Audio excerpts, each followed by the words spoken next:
Hello guys and welcome back to another video of our channel. So આજના લેક્ચરની અંદર આપણે ધોરણ 9 ગણિત એની અંદર આપણે જોઈ રહ્યા હતા ચેપ્ટર નંબર 2 બહુપદીઓ. આપણા ઉદાહરણ નંબર 16 સુધીના બધા જ એક્ઝામ્પલ કમ્પ્લીટ કર્યા હતા. આજના લેક્ચરની અંદર આપણે આગળના એક્ઝામ્પલ સ્ટાર્ટ કરીશું ઉદાહરણ નંબર 17 થી. સો વિડીયોમાં અંત સુધી બને રહેજો. જેટલા પણ એક્ઝામ્પલ આજના લેક્ચરની અંદર આપણે જોઈશું તમને બધાની અંદર કમ્પ્લીટ ખબર પડી જશે, એ મારી ગેરંટી છે. એ પહેલાં હું તમને કહી દઉં કે જો તમે બેઝિક ઇન્ટ્રોડક્શનનો વિડીયો નથી જોયો તો તમે એ વિડીયો જોઈ લેજો. તમને આ બધા દાખલા એકદમ વધારે સરળથી તમને આવડી જશે, બરાબર. જો ના જોયે તો પણ કંઈ ચિંતા નહીં, હું તમને સ્ટેપ બાય સ્ટેપ બધું સમજાવીશ. થોડું તમે ખાલી વધારે ધ્યાન રાખજો, તમને સરળતાથી ખબર પડી જશે.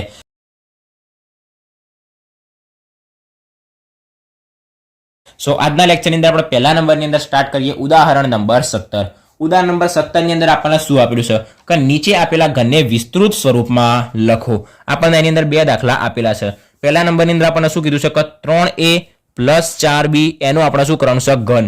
મતલબ આનું આપણે શું કરવાનું છે વિસ્તૃત સ્વરૂપમાં લખો, મતલબ આપણે એનું વિસ્તરણ કરવાનું છે. તો આ શું કહેવાય a પ્લસ b નો ઘન. આપણા બેઝિક ઇન્ટ્રોડક્શનની અંદર જોયું હતું કે a પ્લસ b નો ઘન હોય તો એનું વિસ્તરણ શું થાય તો કે a પ્લસ b ના ઘનનું વિસ્તરણ થશે પહેલા પદનો ઘન પ્લસ બીજા પદનો ઘન પ્લસ 3 ઘરના પહેલું પદ બીજું પદ અને આખો કૌંસ આપણે એમના એમ મૂકી દેવાનો કમ્પ્લીટ.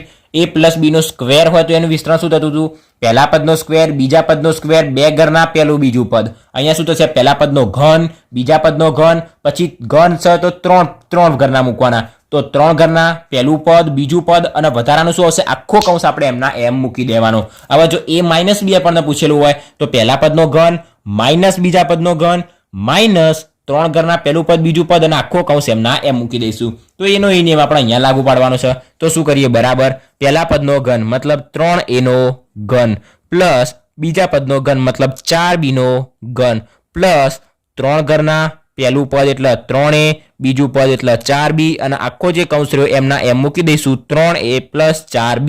ખાલી ઉપર જે ઘન રહ્યો એ ઘન કરવાની આપણે જરૂર નથી કમ્પ્લીટ. તો બરાબર 3a નો ઘન 3a નો ઘન મતલબ 3 નો ઘન 3 નો ઘન મતલબ 3 ગુણ્યા 3 ગુણ્યા 3 તો 3 તરી 9 તરી 27 a નો ઘન એટલે a ઘન પ્લસ 4b નો ઘન મતલબ 4 નો ઘન 4 ગુણ્યા 4 ગુણ્યા 4 એટલે થશે 64 ચોગું ચોગું 16 ને 16 ચોક 64 અને b નો ઘન મતલબ b ઘન પ્લસ 3 તરી 9 9 ચોક 36 a ગુણ્યા b મતલબ ab. હવે યાદ રાખવાનું આ જે કૌંસ રહ્યો આખો આપણે એમને એમ મૂકી દઈશું કારણ કે શેની અંદર છે ગુણાકારની અંદર છે, બરાબર. સો આ વાત યાદ રાખજો. શું કરવાનું આનો આપણે પહેલા ગુણાકાર કરીશું એના પછી આ જે આપણને પદ મળશે એના આપણે કૌંસ જોડે ગુણી દઈશું કમ્પ્લીટ. તો હાલ જે કૌંસ રહ્યો એના આપણે હાલ એમને એમ રાખીએ. હવે જે 27 a ઘન રહ્યો એમના એમ પ્લસ 64 b ઘન એમના એમ. હવે 36 ab ને આપણે પહેલા 3 જોડે ગુણીએ પછી 36 ab ને આપણે 4b જોડે ગુણીએ તો પ્લસ 36 ab ને આપણે 3 જોડે ગુણીશું તો 36 ગુણ્યા 3 તો 36 ગુણ્યા 3 શું મળશે આપણને 6 તરી 12 6 તરી 18 1 વધી આવશે 1 3 તરી 9 ને 1 10 તો 108 108. હવે a b અને a શું હતું a b અને a મતલબ a ગુણ્યા શું થશે a સ્ક્વેર અને b એમના એમ તો a સ્ક્વેર અને b કમ્પ્લીટ. આટલા સુધી પછી પ્લસ 36 ગુણ્યા 4 શું થશે તો આપણે 36 ગુણ્યા 4 કરીએ 6 ચોક 24 તો 4 વધી 2 4 તરી 12 ને 2 14 144 તો 144. અહીંયા આપણે શું કરવાનું છે a b ગુણ્યા b a b ગુણ્યા b તો a એમને એમ b ગુણ્યા b એટલે શું થશે b સ્ક્વેર તો a b સ્ક્વેર કમ્પ્લીટ. આટલું ગુણાકાર આપણને નાનો આવડી જવું જોઈએ. તો આપણને શું મળી ગયું 3a પ્લસ 4b નો જે ઘન રહ્યો એનું વિસ્તૃત સ્વરૂપ અથવા તો એનું વિસ્તરણ મળી ગયું. તો નંબર 1 જે તો અહીંયા આપણે શું થઈ ગયો કમ્પ્લીટ થઈ ગયો.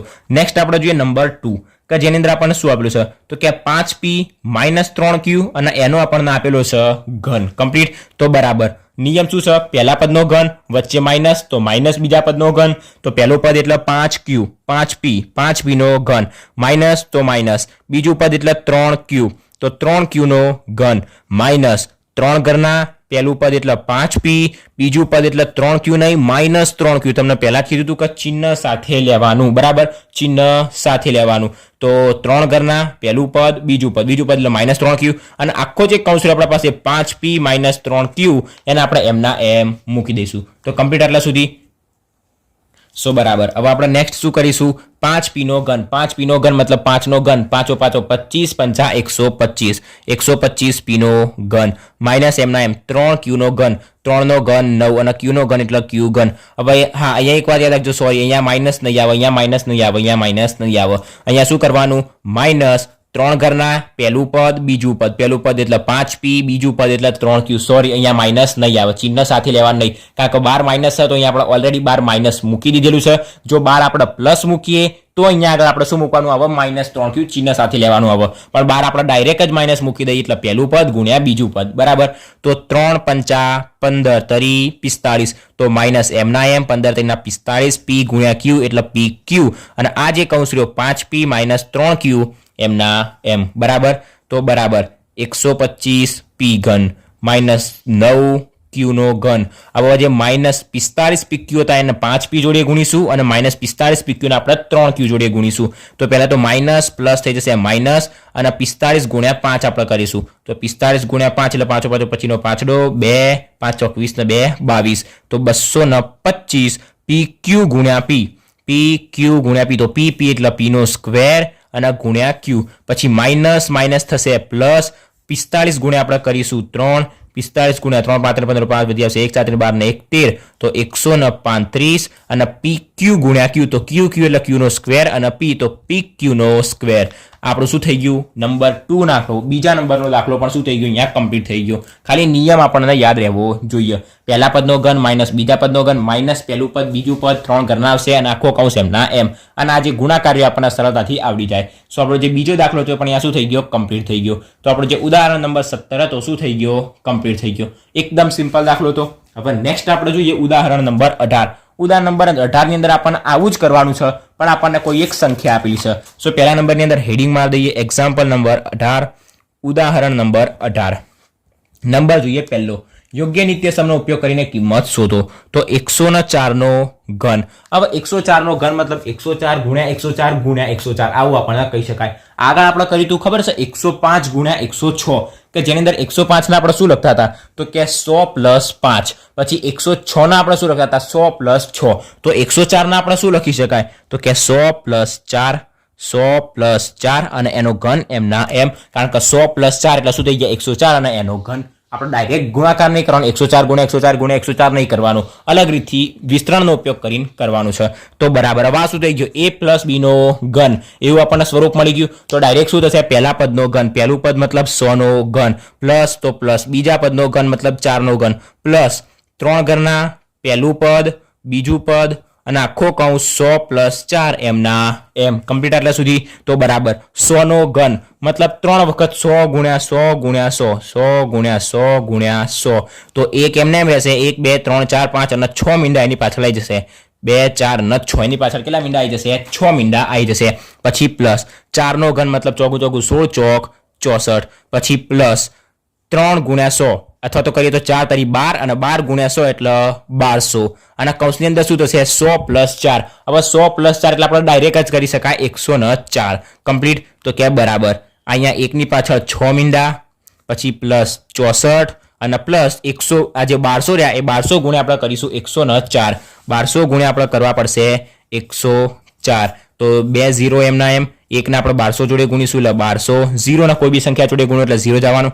4 0 0 4 0 0, 4 2 8 અને 4 1 4. તો 0 0 8 0 8, 4 0 4 2 1. આ શું મળશે? આ જે સંખ્યા રહી એનો ગુણાકાર કેટલો મળશે? 12 48 00, 12 48 00. હવે 1 2 અને 3 જે પદ રહ્યા બધાનો આપણે શું કરી દઈશું? સરવાળો કરી દઈશું. તો એના માટે આપણને શું આપ્યું છે? એકની પાછળ 6 મીંડા, પછી આપણને આપે છે 12 48 00 48 અને 12. ધ્યાનપૂર્વક લખવાનું, આગળ પાછળ 0 ના થઈ જાય, બરાબર. અને 64. તો બરાબર 4 0 0 તો 4, 6 0 0 તો 6, 8 0 એટલે 8, 4 2 1 1. તો આપણને આ જવાબ મળી જશે 11 24 86 4. આને વાંચવાથી મતલબ નથી, જવાબથી મતલબ છે, બરાબર. 11 24 86 4 એટલે ભૂલ ના કરતા. આટલો આગળ પાછળ ના થઈ જાય, 0 આગળ પાછળ થઈ ના જાય, એનું આપણે ખાસ ધ્યાન રાખવું પડશે. તો શું જવાબ મળે? 11 24 86 4. આપણને શું જવાબ મળે? 104 નો ઘન મળી ગયો. કમ્પ્લીટ. તો આપણો આવી ગયો આનો. હવે આપણે જોઈએ નંબર 2. નંબર 2 ની અંદર આપણને શું આપ્યું છે? તો કે 999 નો ઘન. હવે 999 નો ઘન એટલે આપણે શું કરવાનું? તો કે 900 પ્લસ 99 નો ઘન નહીં કરવાનું, ડાયરેક્ટ જ 1000 માઇનસ 1. તો આના બરાબર આપણે શું લખી શકાય? તો કે 1000 -1 અને એનો ઘન. કમ્પ્લીટ આટલા સુધી 1000માંથી 1 જશે એટલે 999 અને એનો ઘન આપણને મળી જશે. તો પછી કરીએ બરાબર. હવે a માઇનસ બીનો ઘનનું વિસ્તરણ આપણને ખબર છે તો કે પહેલા પદનો ઘન, પછી માઇનસ બીજા પદનો ઘન, -3 ઘરના, પછી પહેલું પદ, બીજું પદ અને આખો જે કૌંસ રહ્યો 1000 - 1 એના એમના એમ મૂકી દઈશું. તો બરાબર 1000નો ઘન મતલબ 1000 ગુણ્યા 1000 ગુણ્યા 1000 તો 3 3 6 અને 3 9 મીંડા આવશે. એકની પાછળ 9 મીંડા.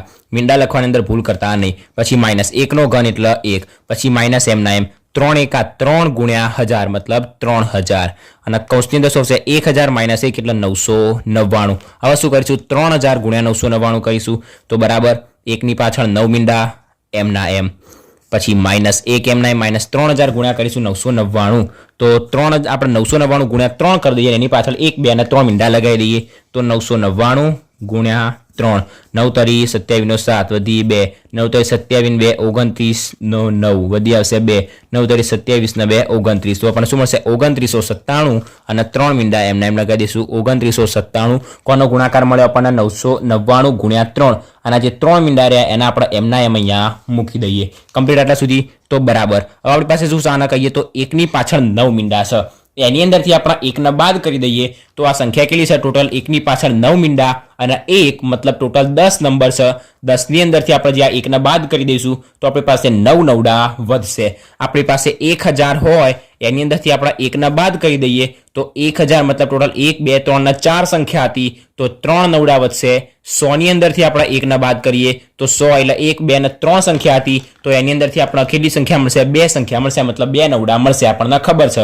એવી રીતના આપણી પાસે અહીંયા 10 ટોટલ સંખ્યા છે એની અંદરથી આપણે 1 બાદ કરીશું તો આપણે કેટલા નવડા મળશે 9 નવડા મળશે. કારણ કે આ જે 1ની પાછળ 9 મીંડા રહ્યા એની અંદરથી આપણે 1 બાદ કરી દઈએ તો આપણને ટોટલ 9 નવડા મળી જશે. 1 2 3 4 5 6 7 8 અને 9 નવડા મળશે બરાબર. આ બાદ બાકી એકદમ સિમ્પલ છે. એ સિવાય શું વધ્યું અહીંયા આપણી પાસે -29 97 અને 000. હવે આ બાદ બાકી મોસ્ટ ઇમ્પોર્ટન્ટ છે. શું આપેલું છે આપણને અહીંયા 9 9 9 9 9 અને 9 અને 29 97 000 તો 000 અને 29 97 કમ્પ્લીટ ધ્યાન રાખીને લખજો ભૂલ ના પડે બગડો આગળ પાછળ ના થઈ જાય બરાબર.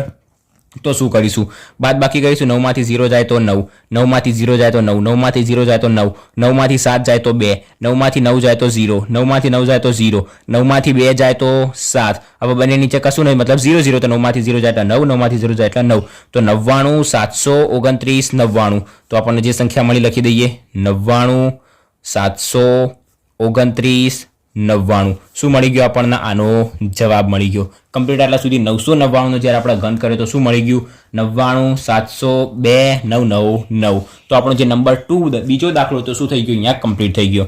સો આજના લેક્ચરની અંદર આપણે ઉદાહરણ નંબર 17 અને ઉદાહરણ નંબર 18 બંને દાખલા કમ્પ્લીટ કર્યા. સો ઉદાહરણ નંબર 18 ની અંદર આપણે જેવા દાખલા જોયા હતા મતલબ આપણને કોઈ જે પદ આપેલું હતું a+b a-b એવું જે પદ આપેલું હતું એનું આપણે શું કર્યું ઘનનું વિસ્તરણ કર્યું. આના નેક્સ્ટ લેક્ચરની અંદર આપણી પાસે છેલ્લા 2 ઉદાહરણ વધેલા છે. ઉદાહરણ નંબર 19 અને ઉદાહરણ નંબર 20. એ જે બંને ઉદાહરણ છે એ તદ્દન આના કરતા ઉલટા છે. મતલબ આપણને એની અંદર શું આપેલું છે આપણે જોઈએ. આપણે જે ઉદાહરણ નંબર 17 જોયું એવું ને એવું આપણને આપેલું છે. આપણે આના પરથી આ પદ બનાવ્યું. હવે એની અંદર આપણને આ પદ આપેલું છે અને આ પદ બનાવવાનું છે બરાબર. એકદમ સિમ્પલ છે. આનો ઘન મતલબ આપણે શું લખી શકાય 3a+4b નો ઘન મતલબ 3a+4b 3a+4b 3a+4b એ રીતના આપણે લખી શકાય. એ બધું આપણે નેક્સ્ટ લેક્ચરની અંદર જોવાનું છે. આજના લેક્ચરમાં અહીંયા સુધી. આશા રાખું છું કે તમને બંને ઉદાહરણની અંદર કમ્પ્લીટ ખબર પડી ગઈ છે. જો વિડીયો ગમ્યો હોય તો વિડીયોને લાઈક અને શેર જરૂરથી કરજો અને જો ચેનલ પર નવા હોય તો ચેનલને સબસ્ક્રાઇબ પણ જરૂરથી કરી દેજો. સો થેન્ક્સ ફોર વોચિંગ ગાઈઝ.